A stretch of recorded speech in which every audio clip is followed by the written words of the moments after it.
नमस्कार साथियों।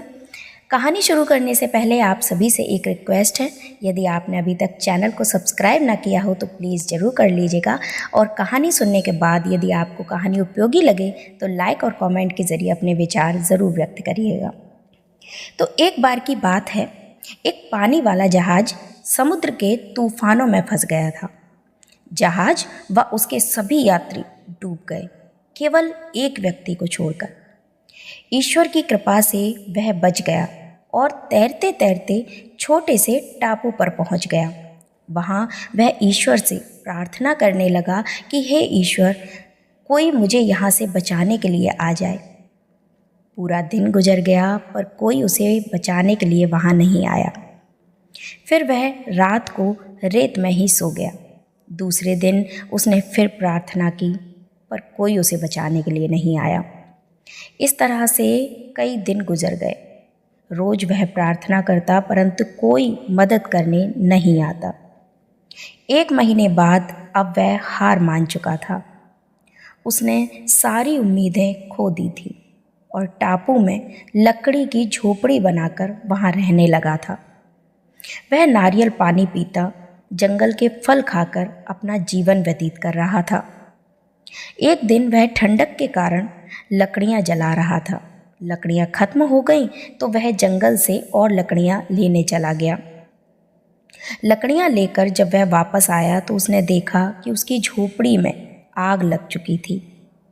यह देखकर वह बहुत उदास हुआ और ईश्वर को कोसने लगा कि आप बहुत निर्दयी हो। मैंने यहाँ से निकलने के लिए आपसे मदद मांगी, आपने मेरी मदद नहीं की। मैंने रहने के लिए झोपड़ी बनाई, आपने उसे भी जला दिया। आप बहुत निर्दयी हो।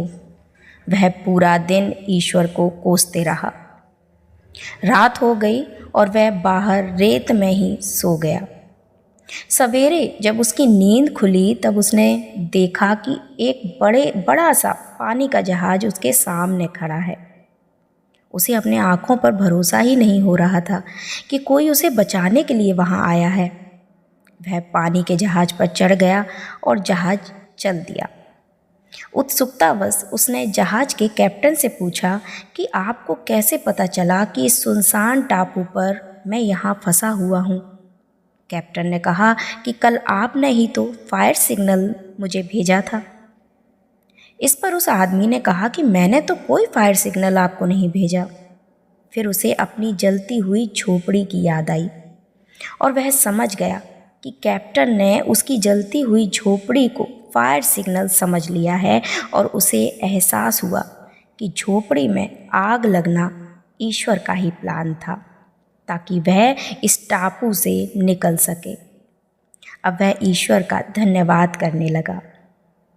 दोस्तों, हम अपनी सीमित बुद्धि से दुनिया को देखते हैं और ईश्वर के किए को समझ ही नहीं पाते और ईश्वर को कोसने लगते हैं, जबकि हमें ईश्वर पर विश्वास रखकर अपना कर्म करते रहना चाहिए।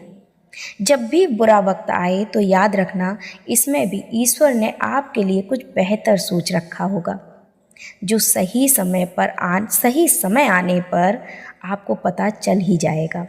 इसलिए कभी हार मत मानिए, सदैव अच्छे कर्म करते रहिए। तो ये वीडियो आपको कैसा लगा कमेंट करके ज़रूर बताइएगा। अच्छा लगा हो तो लाइक और शेयर कर दीजिए और यदि अभी तक चैनल को सब्सक्राइब ना किया हो तो प्लीज़ ज़रूर कर लीजिएगा।